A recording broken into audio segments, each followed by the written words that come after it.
Michelle. So with that, good morning. I'm Greg Carbonetti, IASP's Associate Director of Publications, and today we're excited to bring you a webinar being produced by IASP's Pain and Intellectual Developmental Disabilities Special Interest Group titled Pain and Autism from the Clinic to the Lab and Back Again. Today, we'll be hearing presentations from Dr. David Moore from Liverpool John Moores University in the UK and Dr. Michelle Falla from The Ohio State University in the US. IASP and PRF are thankful for everyone who could join us today and remind you that today's webinar will be recorded and available for later viewing at IASP's Pain Education Resource Center. I'd also encourage our viewers to utilize Zoom's Q&A feature to ask any questions you may have during today's webinar. At this time, I'd like to introduce our moderator, Bethany Donaghy. Bethany is a PhD student at Liverpool John Moores University, and her research examines factors which relate to pain experience and expression in autistic children and young people. And she does this through a mixed methods approach utilizing various psychosocial and qualitative methods. Her greater interests do include improving wider healthcare experiences and addressing health inequalities for autistic people.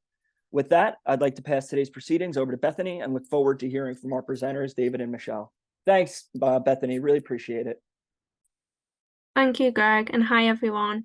Welcome to today's webinar titled Pain and Autism from the Clinic to the Lab and Back Again. As Greg said, my name is Bethany Donaghy. I am a PhD candidate at Liverpool John Moores University, and I am also autistic myself. I will be acting as a moderator today, so I'll be watching the Q&A throughout the talk and will feed any questions you have there to our presenters once their joint presentation has completed. Speaking of our presenters, I am very grateful to be able to introduce our two wonderful presenters today, who also happen to be two of my PhD supervisors, Dr. David Moore and Dr. Michelle Falla. So Dr. David Moore, PhD, is a reader in pain psychology at Liverpool John Moores University in the UK. He is also a co-founder of the Somatosensory and Affective Neuroscience Research Group. David's research interests include somatosensation in autism, specifically pain and gentle touch, as well as the cognitive impact of pain.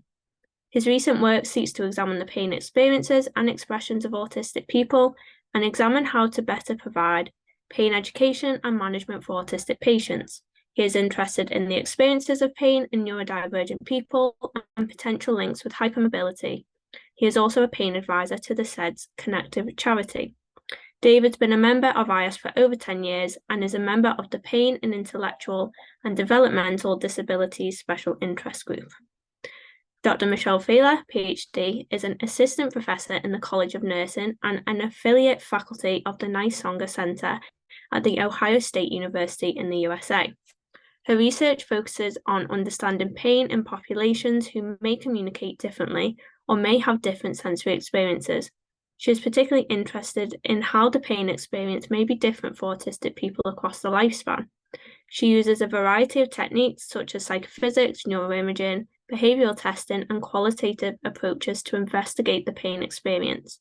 Michelle's work aims to improve pain management for populations where pain communication could particularly impact care. Now, without further ado, I will hand over to Dr. Moore and Dr. Falla so they can begin their presentations. Thank you very much for that, Bethany. So thank you very much for the introduction, and thank you to everyone for attending today. I'm going to start the presentation today, and Michelle and I are going to hand back and forth the slides as we go on, and we'll be happy to answer as many questions as possible at the end. If you don't get a chance to ask a question or have your question answered, we've included our Twitter handles on the front here, and we're always welcoming people to kind of reach out and kind of talk to us about these questions. So I just want to start by presenting a quick kind of conflict statement. It's not so much a conflict of interest in the traditional sense, as none of the speakers here have a financial interest with relevance to this talk. But something which we think is really important is to declare kind of where we fit within this research theme. And really that's just to say that both Michelle and I are non-autistic. We are working with a number of autistic partners, and the work we are doing is trying to highlight the experiences of an underserved population within healthcare, and in particular within pain medicine. We do this by working with as many autistic partners as we can, and if we have any autistic partners either who are currently working with us or who'd be interested in being a part of these conversations, then we especially welcome the opportunity to have those conversations about the work we are doing in the future. Bethany has already introduced herself, and she is one of our wonderful autistic students and is taking a huge lead, particularly with a lot of the paediatric work that will be presented towards the end of this seminar, and many of these studies are a part of her PhD. To add to this, in line with the preferences of the autistic community that we work with, we will be using identity first language. So we will be referring to our population as autistic people rather than people with autism. We will also be trying to avoid problems around ableist language and taking a neurodiversity affirmative approach. There are papers that will be a part of this presentation that both Michelle and I have been a part of that were parts of work conducted before some of these were things that we were aware of. So where language is maybe not how we would personally now endorse, those kind of figures or those terms may still be there in figures and in other places, as we don't want to kind of hide that this was a part of the work as it has gone. So I first just want to very quickly define autism. I'm going to assume that everyone on the webinar here knows what pain is, so I'm not going to kind of go through that kind of process. But as far as the population we're working with here, primarily, a lot of the work will involve those with a diagnosis of autism, and generally that is done from the DSM autism spectrum disorders term, which is one that we generally don't use so much within our work. And this is associated with differences in how individuals may interact with others socially, in particular with peers, as well as changes in restricted or repetitive behaviours. So this may include anything from a particular kind of fondness for certain routines, a particular kind of interest that might be stronger than one might normally expect to see in particular aspects of behaviour. But this might also include self-injurious behaviours under this particular heading, and we'll revisit self-injurious behaviours, albeit briefly, throughout the presentation. And differences in sensory perception is another kind of component, and it is obvious where that is potentially relevant to the topic of today's symposium. And again, we'll revisit kind of some of the differences around how sensory systems might pick up cues, both specifically related to pain, but also wider sensory environments. Really, just to start with some of these initial, we've used the title From the Clinic to the Lab and Back Again, so I'm going to give a handful of short clinical observations early on, and then we'll kind of talk about some of the lab work that Michelle and I have been involved in before kind of jumping back to some of the clinical outcomes we're trying to work on now. And really, a big part of this work comes from observations more generally within healthcare. Autistic people have a significantly shorter life expectancy than their non-autistic peers, and this remains even after you control for a whole host of other kind of psychological and biological factors. Autistic populations also report a more kind of negative experience of the healthcare system, and particularly experience barriers when accessing healthcare. And some of these include things like health anxiety, challenges around communicating both sensations and also need states, particularly when under a stressful situation. And I think it's fairly fundamental that you probably don't ever end up in, or you rarely end up in a medical setting where you're not experiencing at least some stress. The reason we go to hospitals is because we are in pain, we're distressed, things are not going well.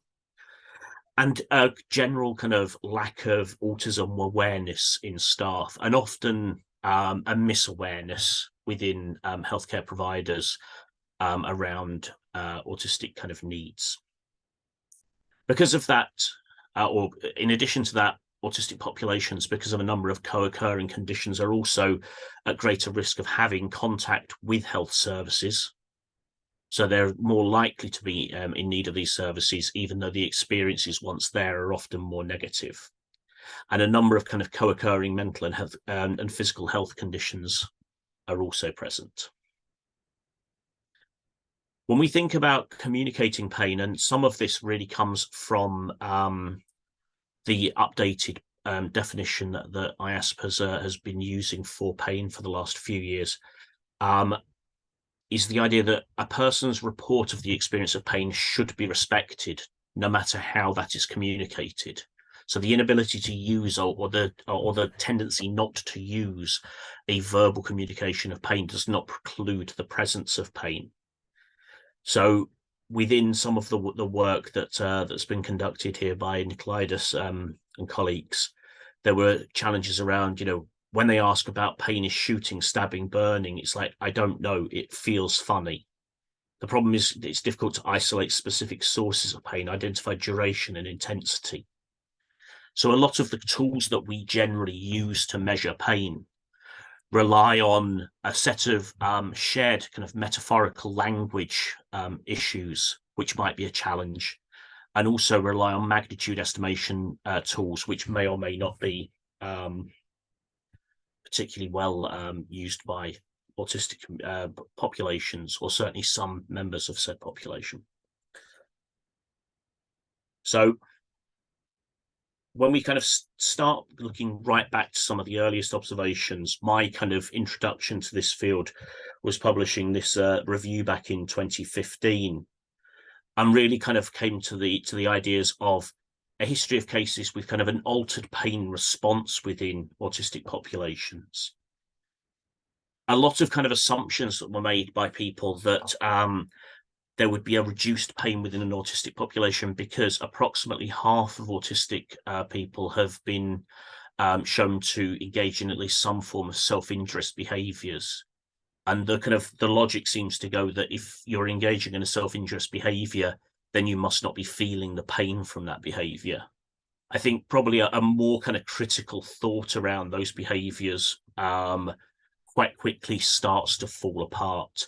And one of the topics that actually we don't particularly explore during today's talk is this question of self-interest behaviors, but I do think it's important to highlight that we are aware of those and they are a part of this conversation. A number of kind of observational and parental reports of pain are present where there are kind of differences in how populations seem to kind of experience their pain, or certainly parents feel that they're experiencing pain differently. But even with this, I think there's a real challenge, even if you take out any kind of clinical differences that we might see between populations, the question of, do you feel pain differently to the person that you're sat next to or somebody else on this call, is actually a really difficult question to ask.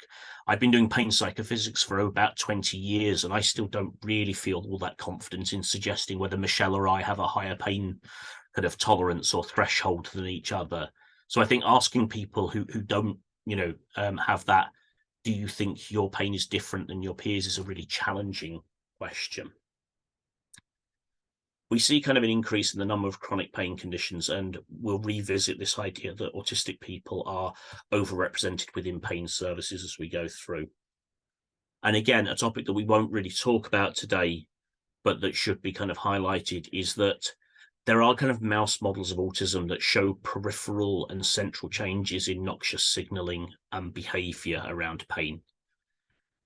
Again, there's probably an hour's symposium in talking about kind of the challenges and the philosophy behind this. But I think the big thing I would say is that these knockout models are often looking at a single gene. And the one thing that I think we can say with fair confidence is that there is not an autism gene. And for that reason, these models are generally looking at something that, although could be autism adjacent, is not autism. So why do we study pain and autism? There's a whole kind of host of reasons. The first is, if we go back to those DSM diagnostic criteria, I said that sensory differences were a part of those. The actual example given in the DSM is apparent insensitivity to temperature, or indifference, should I say, to temperature or pain. So for such a weighty tome as the DSM to say that is a diagnostic criteria, the evidence for it should be kind of pretty high. I'll give you a spoiler ahead, that evidence is nowhere near as strong as it should be to appear in diagnostic manuals. There's a whole host of anecdotal evidence that autistic populations feel pain differently. And some of them are really kind of profound. One of the earliest cases is an autistic boy who finished sucking on a lollipop and then reached for the cigarette lighter in his mother's car and put that to his lips and didn't seem bothered by it. And those accounts are powerful. It's really hard to read that and not think that that must be a person that experiences pain differently. The challenge is that they are anecdotes. And if we looked at any population, we're going to find people who do something different in the context of pain. And to suggest that that speaks for the whole population, I think is a really challenging question. As far as kind of where we might see risk of greater pain within an autistic population is a co-occurrence with a whole host of different conditions, which might be pain related. So GI problems, joint hypermobility, as well as just general kind of chronic pain presentations. And also particularly as a result of a kind of a wider neurodivergence, kind of high presentation of what was used to be called dyspraxia is now developmental coordination disorder. An autistic population is twice as likely to find themselves in A&E or in the emergency room within a 12-month period as a result of just general kind of slips, trips, falls and injuries. So again, more risk of pain here. And the big thing that really kind of got me wanting to start this research was an observation from a single paper that suggested that during medical procedures where pain relief would be routine within a non-autistic population, this was only given in 50% of autistic children. And in this case, those children were all non-verbal, so therefore unable to advocate within that setting that they needed pain relief. And if we're making assumptions that we don't have to kind of treat pain because someone can't tell us that they need pain relief, then there's a real kind of danger. And those who have kind of an interest in the history of pediatric pain and kind of the work that was going on before the 80s and even the 90s will likely see some of that parallel. We also know, so just to kind of highlight out, that there's some good evidence, particularly from a wonderful review by one of our collaborators, Sarah Grant, looking at a very high level of kind of centralizing kind of sensitivity syndromes within an autistic population. So about 20% of autistic people seem to have a diagnosis and more than 60% score above diagnostic or above cutoff centralizing sensitization syndromes. And as I said before, a high level of kind of hypermobility, GI problems and other pain-related conditions. So hopefully at this stage, I've convinced you that there is a need to understand autistic people's pain, and that if you are interested in pain, you are seeing autistic people frequently. Where we've kind of started to look at this was really to establish, are there low-level differences in how autistic populations feel pain? So we started to look to kind of psychophysics as a way of identifying pain thresholds. Before Michelle and I got started in this field, there really were a handful of studies, and none of these was actually a pain study in and of itself. They were looking at kind of haptics or empathy. But the evidence was that populations, rather than having an insensitivity to pain, either had reduced pain thresholds or no kind of difference in pain threshold. By contrast, a handful of studies that had observed kind of medical procedures had shown that autistic populations showed increased facial activity, a higher heart rate in a potentially painful context, increased kind of pain behaviors. So the evidence here is kind of shaky as far as exactly what is happening. Because of this, with a former PhD student of mine, Sarah Vaughan, we used the German Neuropathic Pain Group's kind of full battery of psychophysical tests for pain. And we were able to compare our kind of populations and also see whether or not we had kind of this clinically significant, more than 1.96 standard deviation. So in the 5% most extreme cases. And when we look at these as a population overall, what you can see is that for some reason within our lab, we seem to get quite high kind of touch detection thresholds. And you might get a significant difference in pinprick thresholds, mechanical pain thresholds here, but this doesn't reach a point of being clinically significant, and seems to be that the autistic group had a lower kind of pain threshold than our non-autistic population. That's not to say that there aren't differences between autistic people and non-autistic people, and we certainly, when we start to break these down and look at a case-by-case basis, see some substantial differences between individuals. So we get individuals with very extreme levels of dynamic mechanical allodynia, with changes in kind of vibrotactile detection thresholds. So we do see a greater number of autistic people who might be slightly different than their non-autistic peers. But as a population, the autistic population, I think from this study, we would say does not have different thresholds. I'm now going to hand over to Michelle for the next bit of the talk. All right. So yeah, so as we sort of progressed in this, we wanted to continue trying to understand, are there these low-level differences in pain processing or pain responses in autistic people? And so this is another study that we did looking at autistic adults. You can see the average age here is around 30. And in this case, we were looking at pain responses with heat pain on the leg. If you can go ahead next, Dave. And we were looking at three different types of testing. So in most of the work that Dave had just talked about, we were looking at more shorter term responses to pain. So thresholds, which is really the first thing we tend to look at, is are there different pain thresholds? We wanted to extend that a little bit more to look at a pain rating curve. So this would be looking at heat temperatures across what we'd imagine is slightly below threshold and super threshold or above threshold temperatures, and see if we see differences in pain ratings there. And then we wanted to look at sustained pain. So this isn't super long, it's just 20 seconds of stimuli. But from anecdotal evidence and from talking with autistic people, it seems like there were more differences in types of pain that lasted a bit longer. And so we wanted to look more at a different time scale.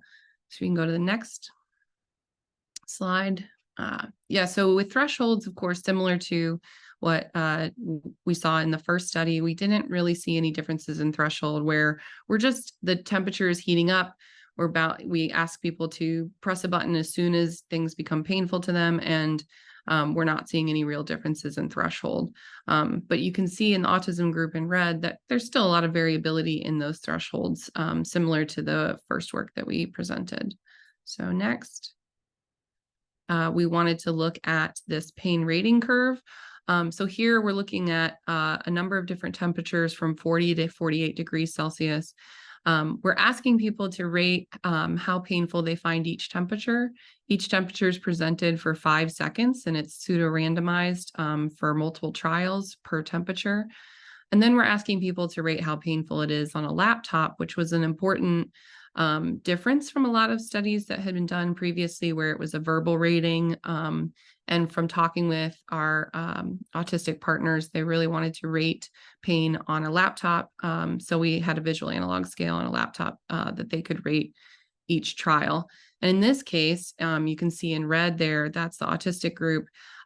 Their ratings are much higher than the non-autistic group in gray, even from the lower temperatures, but certainly more so in the higher temperatures. So it seems to be sort of intensity dependent differences. So we'll look at the next part of the study. We looked at sustained pain. So this was the 20 seconds of painful temperatures. Similarly, we're looking at a low heat, which was 42 degrees, and high heat, which was 46 degrees. I think importantly, we're seeing still a lot of variability in the pain ratings in both settings here, similar to the previous work.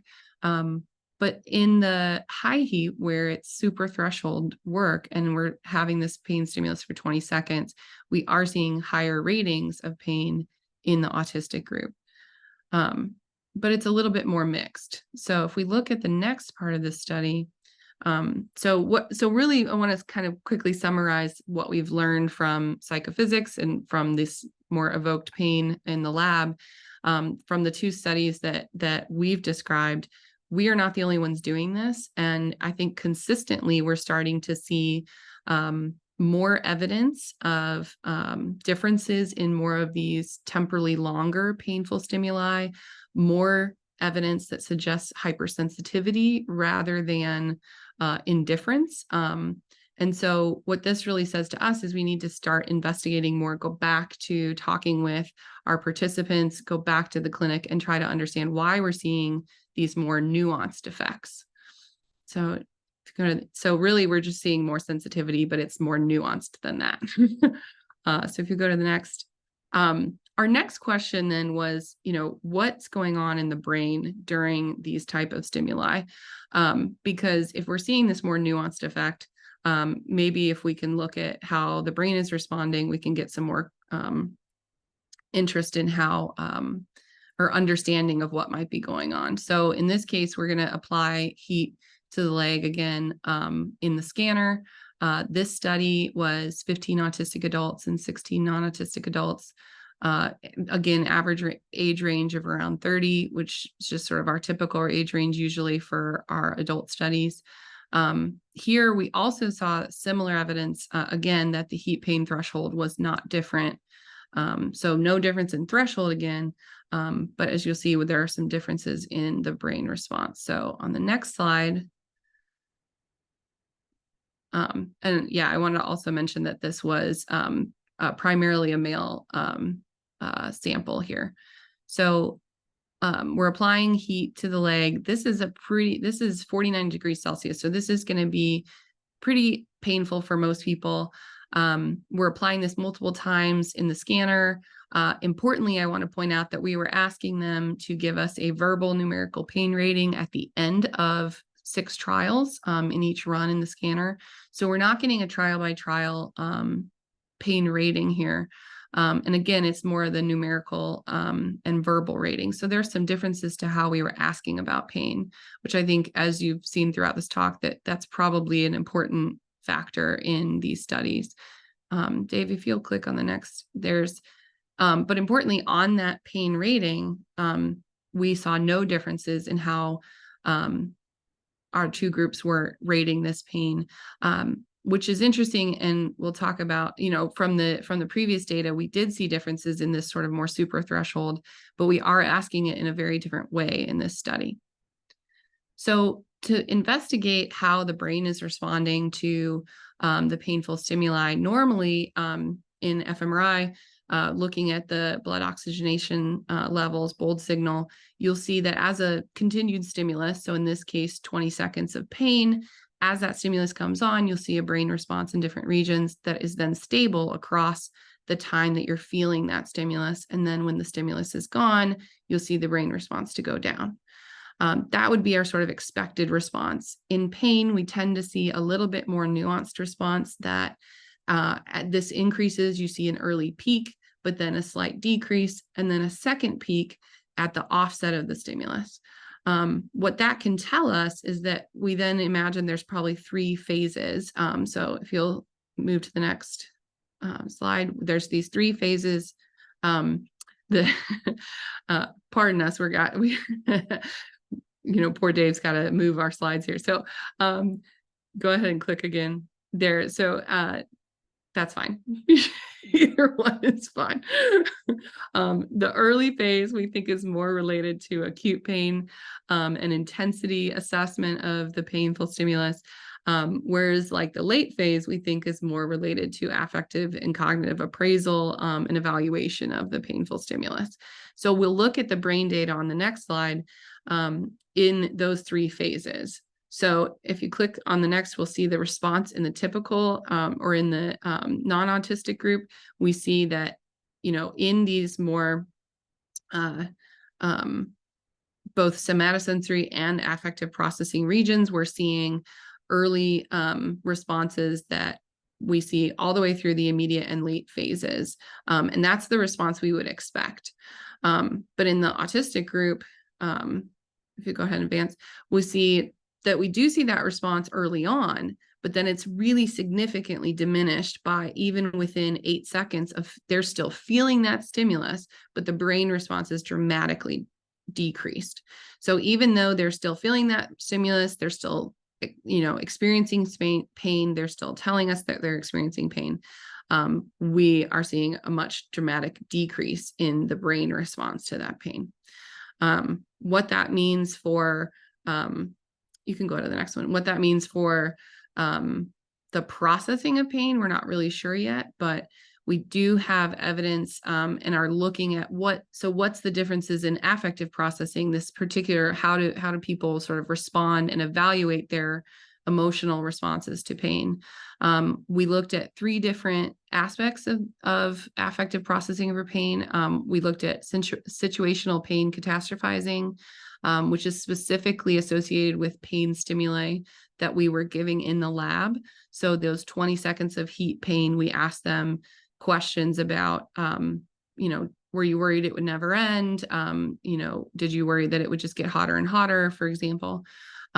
We also looked at fear of pain. This is specific scenarios. So rating how painful do you find it, or how afraid are you of a situation like a needle stick versus a car accident and breaking your leg. So very specific pain related scenarios.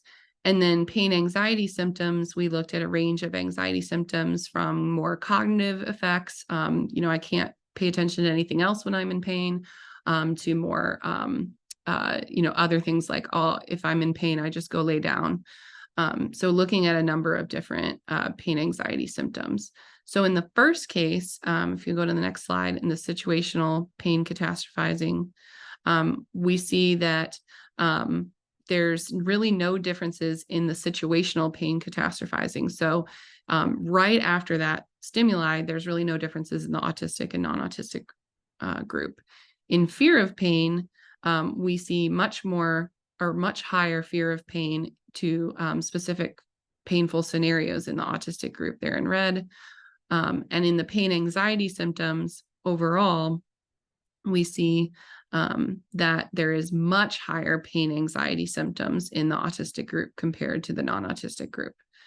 And we looked at this a little bit more closely, where we looked at the pain anxiety symptom scale. So there you can see the subscales for cognitive, fear, avoidance, and physiological. And we're not seeing, and we did see much higher ratings of pain anxiety across all 4 of those subscales for the autistic group. In the fear of pain, however, we actually see that it seems much more specific to medical pain. So those are questions about specific medical painful situations, which is not surprising given the discussions that we had at the beginning of this, that, interacting with the healthcare system is not usually, or often can be a very distressing situation for autistic people. And so we're seeing that they're reporting much higher fear of pain in those scenarios. So on the next slide, we wanted to understand, we looked at all these psychophysics data, this differences in the pain rating curve. Is this related to the anxiety that autistic people are reporting? So we looked at correlations between the slope of that pain curve. So as that temperature is going up, how much more does the intensity go up? And the higher that differential between lower and higher temperatures is, that was related to more pain anxiety. But that was pretty specific to the autistic group. This is a small study, so I don't want to make too much out of it, but it suggests that there is some relationship between this more super threshold responses to pain and pain anxiety for autistic adults. So on the next slide, what we did at the end of this study was actually we asked all of the participants in the study to do a debriefing interview. So we had a semi-structured interview about the psychophysics testing. This was, as we mentioned, this was one of the first, really targeted studies looking at pain for autistic adults. So we really wanted to understand what the experience was like for them and get more awareness of what our next steps should be. So as Dave actually mentioned before, we asked a lot of sort of difficult questions for people to think about their pain response. One of the first questions we asked was trying to get at Are there different situations that might be more hypo versus hypersensitive to pain? One of the things that came up often from people was that if there are people in the room, I would not tell them I'm in pain. So often it was these sort of specific scenarios. And I think that's true for a lot of people, but especially in our autistic group, this idea of who was around them would change how they wanted to express their pain. The next question we asked was, do you find it easy to describe your pain? This often led to a discussion of talking to medical professionals about pain. So, doctors asking, is it burning? Is it dull? Is it, whatnot? They're asking all these sort of more abstract terms. And that was usually not something that a lot of autistic people reported wanting to use those types of terms. And then especially a number of people said, I can only describe it right when I'm feeling it. So often having to go to the doctor when you're not actually in that pain, it made that much more difficult to convey. The next question that we asked was, what were you thinking about during the pain? So what were they thinking about while they were experiencing these stimuli in the lab? For autistic participants, they were talking a lot more about focusing on it, wondering if it would get worse, really worried about it. Whereas a lot of the non-autistic participants said they used a lot of distraction. So most often they were like, I was thinking about what I was going to make for dinner or something like that. And we're trying not to focus on the pain. Our next question was, is there anything about how you feel about pain that you think is different than others? And that gets back to what Dave was saying earlier of how difficult it is to sort of evaluate if your pain response is different from someone else's. In this case, a lot of autistic people responded that, they did think that it was different, but it was often certain scenarios that made them aware of that. And once they were aware, they started to pay attention to how different it was. And so, a lot of people were talking about very more sensations like if it's a steady pain, it's easy for me to ignore. And that doesn't seem to be the case for other people. Or, parts of my body feel pain really differently. And that didn't seem to be the case. Like, somebody was describing this, telling their mother that, and their mother's like, one leg isn't going to be different than the other.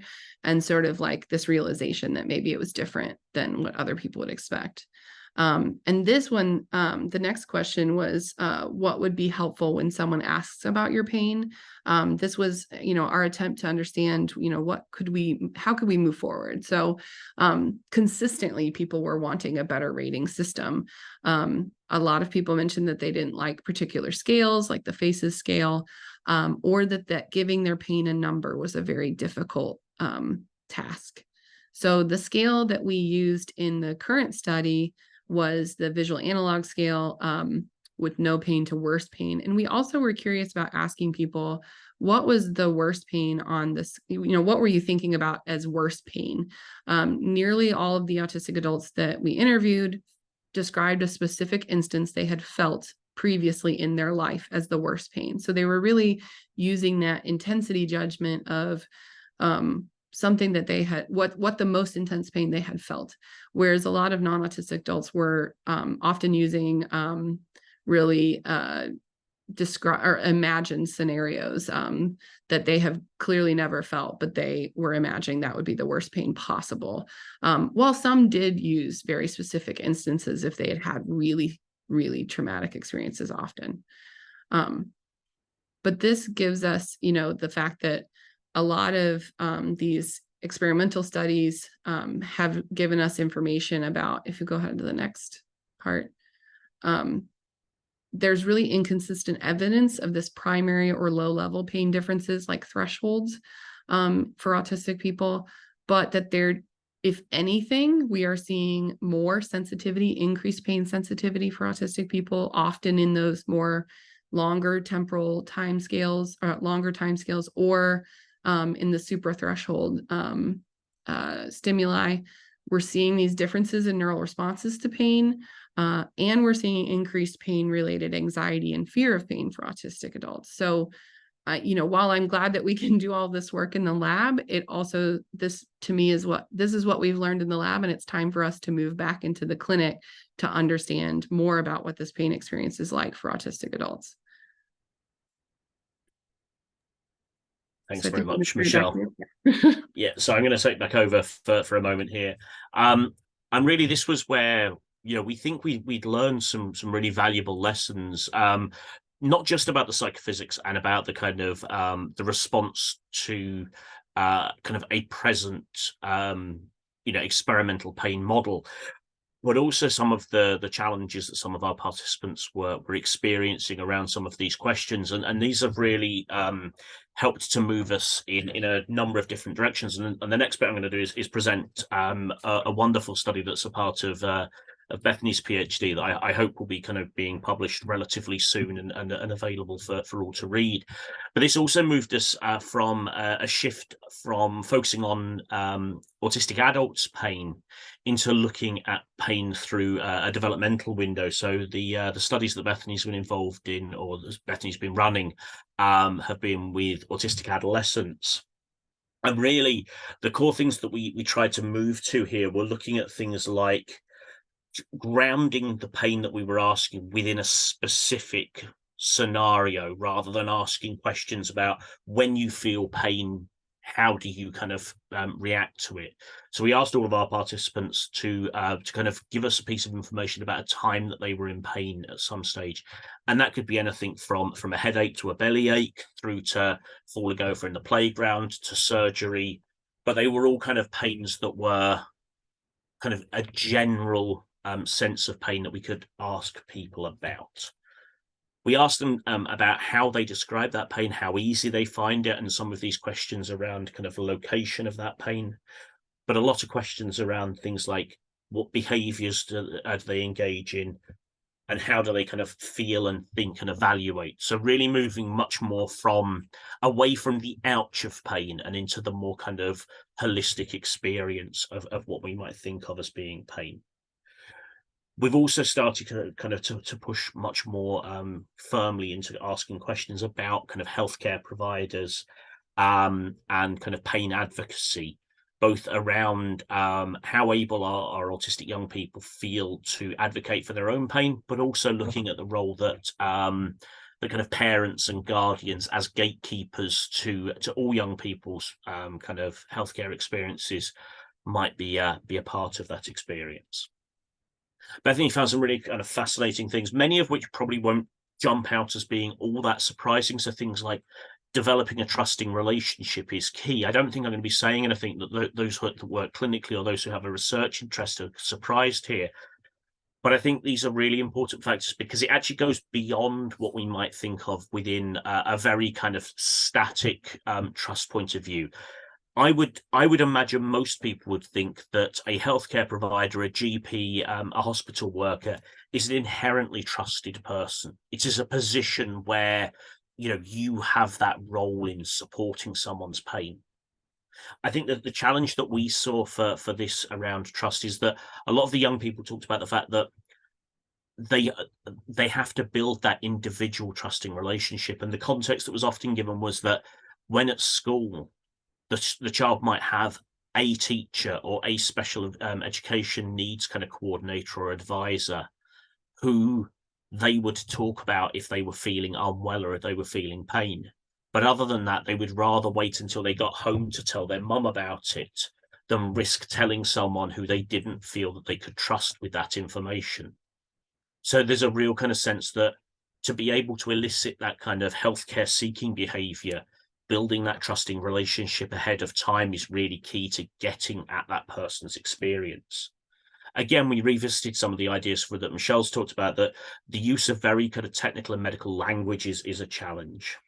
And when we started to talk to, so Bethany interviewed both parents and their children, either separately or together, and the parents really endorsed the idea that they became experts in their own child's pain, spotting kind of potential behaviors that might be a sign of someone reaching kind of peak behavior. And those could be, again, fairly,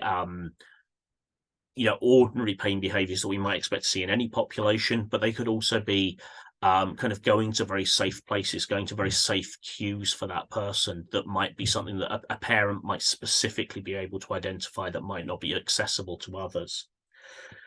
A lot of young people talked about using distraction, again, a common kind of method, but that those distractions were often in this context not so much an active cognitive engagement, but often going back to a familiar TV show, a familiar episode, something which didn't actually require engagement with, but create a kind of a familiar and friendly environment.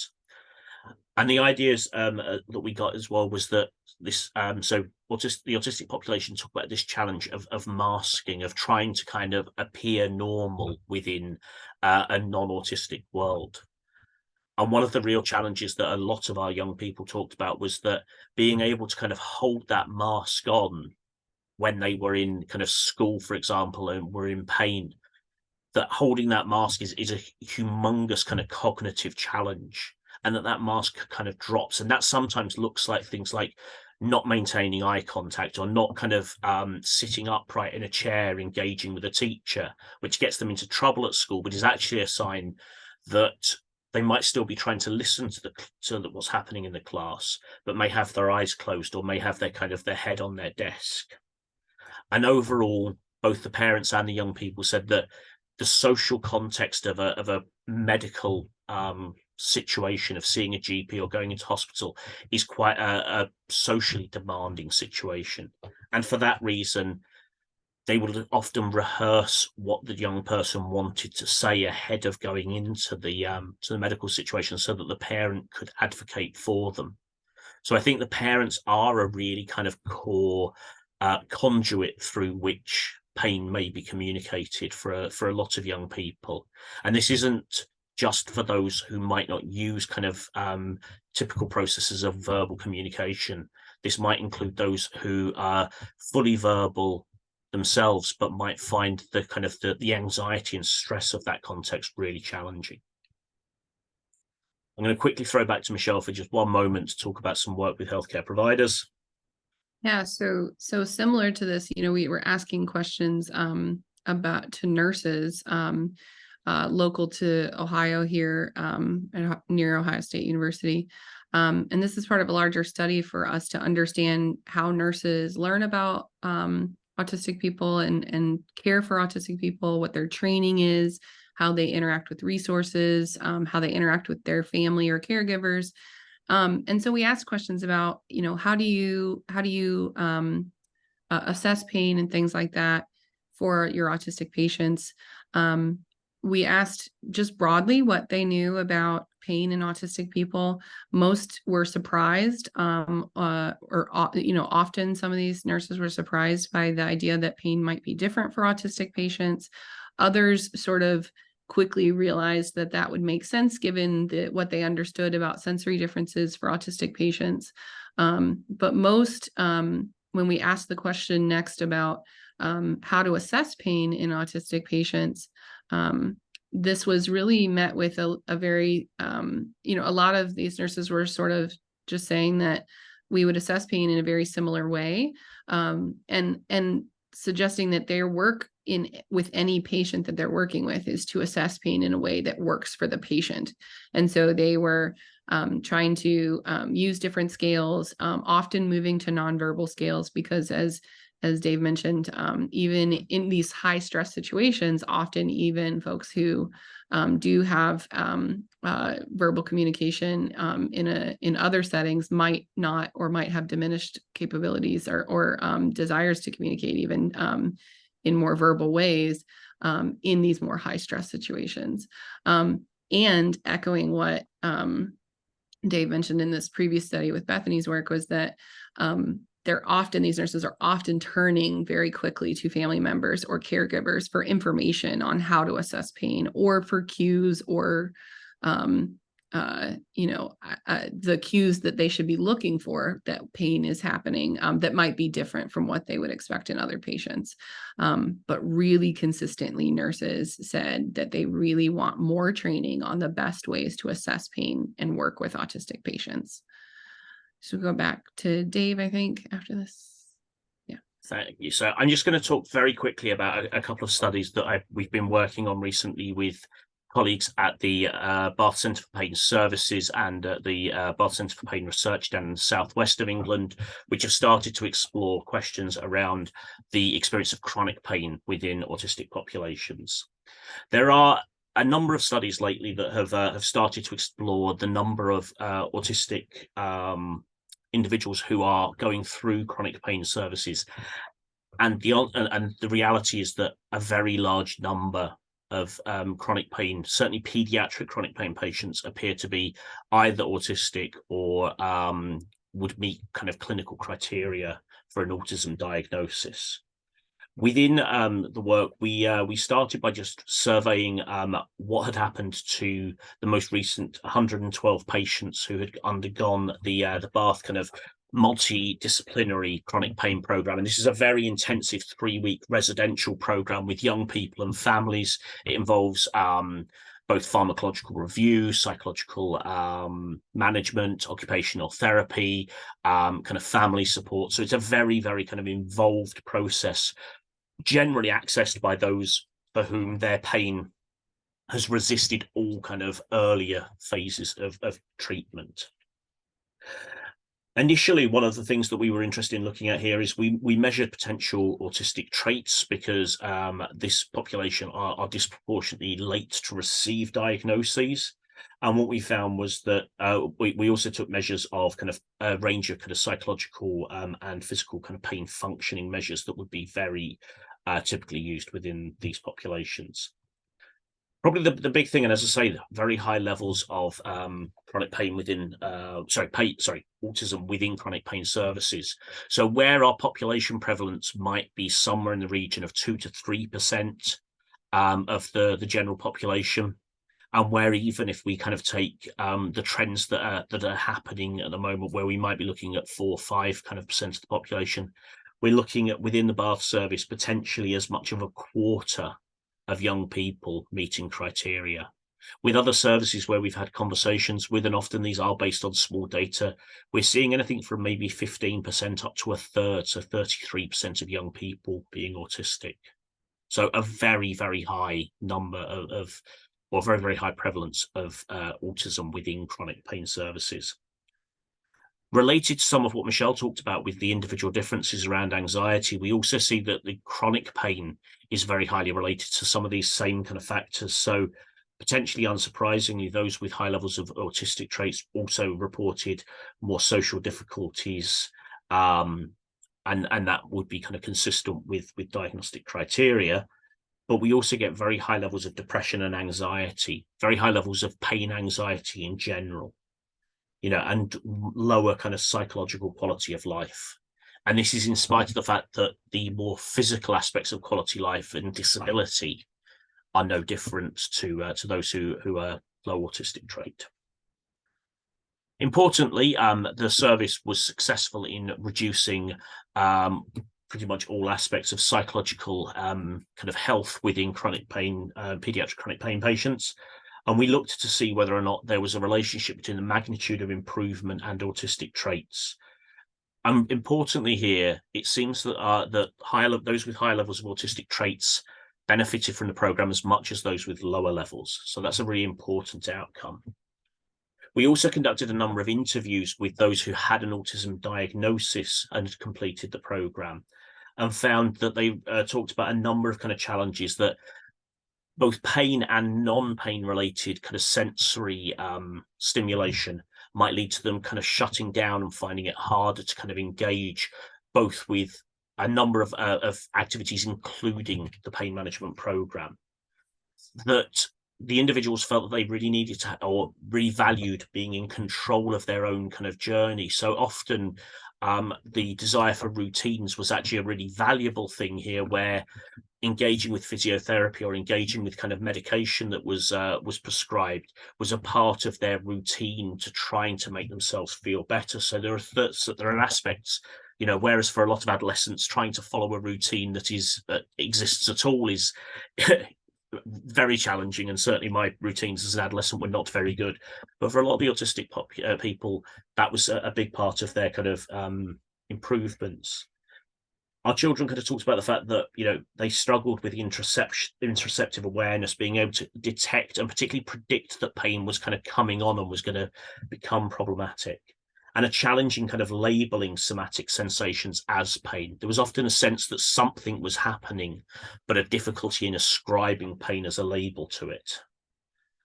And again, as far as pain behaviours, these were often different than what a healthcare provider might expect to see within a non-autistic population. And for that reason, there was a greater risk of these being overlooked.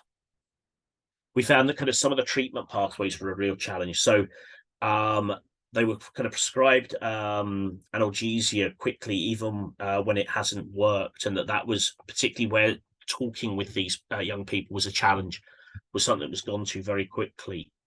A lack of understanding often led to a feeling that there was very long delays and therefore kind of poorer outcomes in moving through things. And particularly things like kind of group therapies and engaging with other people who were of a different neurotype, so who were not autistic, made trying to share their experience a very limiting experience. And particularly the use of things like metaphorical language was a real challenge. I'm not going to kind of linger on the quotes because I'm just looking at the time here and I know we're coming towards the end, but we get some lovely kind of, that kind of use of metaphorical language. The third quote here, some of the mindfulness ones are like, imagine you're up a mountain and things like that. And I'm not up a mountain. I was just thinking, I can't imagine being anywhere other than where I am. So some of the changes that might be kind of important. I just want to leave you with a handful of short take-home points here. So I want to start by just saying autistic people feel pain. I said this in so many talks now, and it feels like a dumb thing to say, but I think it's really critical. Autistic people can feel pain. And actually, given some of the work that was happening kind of 5 or 6 years ago, it's really crucial that, your clinicians, your colleagues, people that even if someone might not be necessarily experiencing might not be expressing pain in a way that you might normally kind of think of, it's worth exploring that might be there.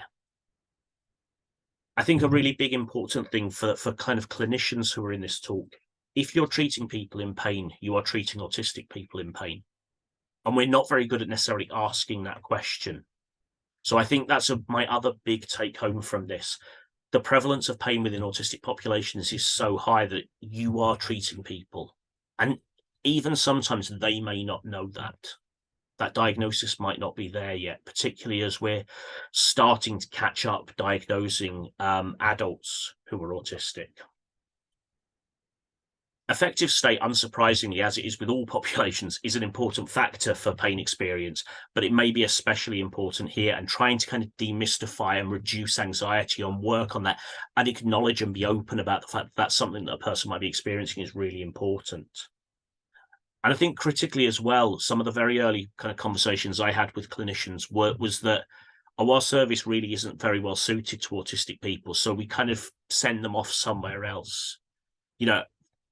Autistic people can access interdisciplinary and multidisciplinary pain management. It's not kind of completely outside of that. And what we need to do is we need to start to work and look at kind of what the barriers might be there and how can we reduce those barriers. In the same way as for every patient, we should be looking at how we can make pain management more accessible. And I think critically, one of the things we've learned is that so many of the things that, that my various years of training in pain have kind of shown me is things that I would think of as being really logical aren't always what the kind of the population need. And by kind of checking my own ego a little bit, co-creating and sitting and listening to what people need, I think our research and the work we're doing towards kind of clinical management is just improving. At the moment, the work that we're doing is based in those who generally have minimal support needs, generally are kind of living independently, and generally use verbal communication. I think as a research community, and I certainly hold my hands well and truly up on this one, we need to become more imaginative about being able to include those who might have greater support needs or might need the use of alternative or augmented communication within our research. And I think clinically the same thing is true. And there are wonderful members of the PIDD SIG who are working on that for those who are not generally using verbal communication. As I said before, we know that autistic people are in pain clinics a lot. But when we look at the kind of the results of trials that are happening for research, that's a population that aren't being included. So we need to try and you know, look through some of the trials here and see, is it that we're excluding autistic people from our kind of trials where we're looking at CBT or whatever other treatments, or is it that we're just not asking that question? Because it might be a really important factor in how some people are responding to different treatments, and understanding how this group are reacting is really important. We need to work out how to best measure autistic people's pain. And I think that's one that is a real challenge, but it's a meaningful challenge. Until we can measure this as accurately as possible, anything we're doing to change will be mired by the difficulty in measurement. And we need to look and understand these individual differences properly and in depth and with kind of meaning. We need to look to kind of optimize pain management. And we need to kind of examine where in the pathways autistic people are kind of appearing, and potentially where we can kind of engage in preventative treatments that might mean that we don't see so many autistic people in the most complex kind of tertiary pain clinics. We need better training for healthcare providers, so that the burden is not always there for autistic people to kind of adapt and to be able to communicate their pain, especially given that being in pain is fundamentally a stressful situation. And we need to look at how to do that in a way that is affirmative and kind of helps people to feel comfortable in services, and have services, particularly where people are in contact with autism services, be more able to communicate throughout the rest of healthcare. This kind of process of building trust is so important to get maximal outcomes, and looking at how we can adapt therapies really matters. So those are kind of the take homes that I want to leave you with. The other kind of one is that the PIDD SIG is a wonderful and lovely group of people. We are small, but we believe we are mighty, and we will only get better with more involvement from other people who have an interest. And hopefully, if you decided to spend an hour of your day kind of listening to this, you might be someone who is interested. So here's a photo of just a small number of us from Toronto last year. We will be at Amsterdam next year, and if you scan the QR code here, you can kind of find out how you can join us. Lastly, I just want to put in a little kind of plug for, if anyone happens to be going to the ISPP meeting in Halifax, Nova Scotia in a few weeks' time. We have a symposium with many of our collaborators and friends, and including Bethany, who's wonderfully moderated today's session on the at ISPP. And I'm sure we'd love to see more of you there and have a chance to kind of talk to you in person. So thank you very much for your time today. Thank you both very much for your presentations. I think everyone online will agree that the work you do is very fascinating. Just conscious of time, I will field one question for now and then see from Greg where we can possibly go from there. So one of the questions we've had through is from Caroline, and Caroline asks, what are your thoughts on the validity of caregiver proxy reporting of pain for autistic individuals who are non-speaking? I'll try and make a start to that one. I think it's a real challenge, and I think as much as so I think often they are the best kind of report that might be easily available within a clinical setting. And I think that for a lot of autistic people, conversations with caregivers, conversations with those where there is already a trusting relationship, can be a critical part of accessing healthcare. I think anytime you are looking at a proxy report of something like pain, pain is a fundamentally personal and individual experience. And for that reason, unless you're getting that directly from the person, there will probably always be some noise amongst the signal that is there. But I think that given that some of the behaviors, given some of the challenges might be different for an autistic person in communicating their pain as a non-autistic person, someone that knows them well may be the most accurate reporter of that pain.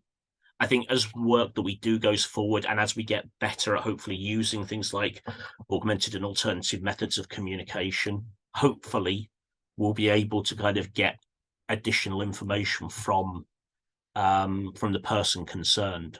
But I think it's something that is really valuable to at least make sure is a core part of any therapeutic and treatment process. Great. We also have time for one more question. So we have had a question in regards to diversity of participants. So we have someone in the chat who is a mixed heritage autistic with Black and brown relatives, and they are interested to know whether Black and brown autistics were equally included in studies and whether they had differences in experiences with healthcare providers compared to white autistics. So I can start by talking about the data that we've collected in Liverpool, and Michelle may have kind of other thoughts from the work that's been going on over in the US. That is that from that last slide. My computer crashed last night, and I lost all of the work that we did yesterday, and have rewritten a significant amount of this overnight.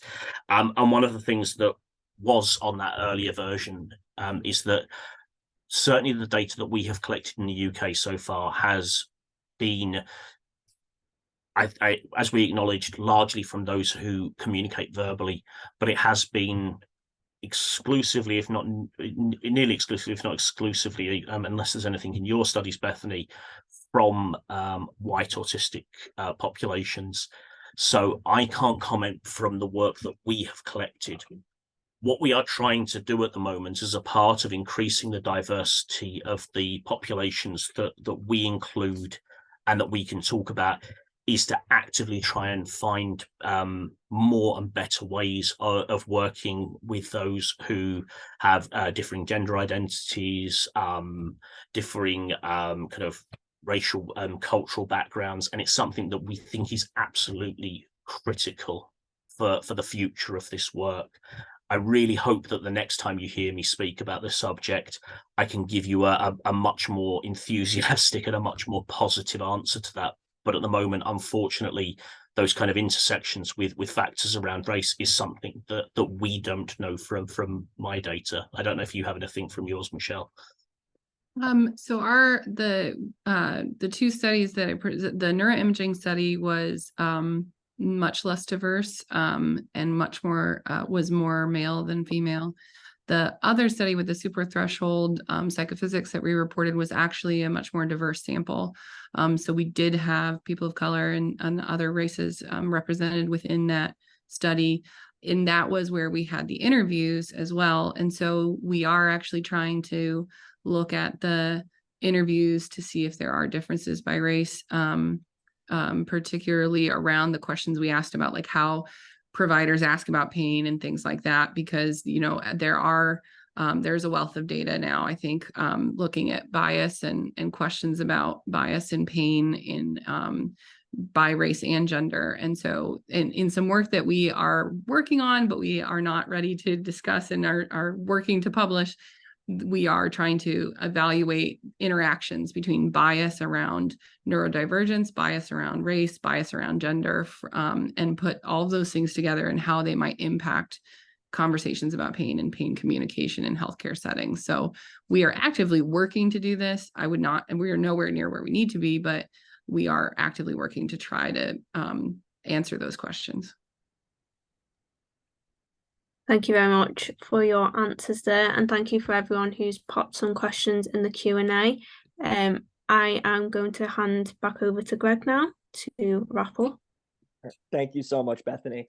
For those questions that we haven't had an opportunity to address today, I'll try my best to take those down and we can facilitate answering those. But as Bethany has pointed out, we've come to the conclusion of our webinar, Pain and Autism, from the clinic to the lab and back again.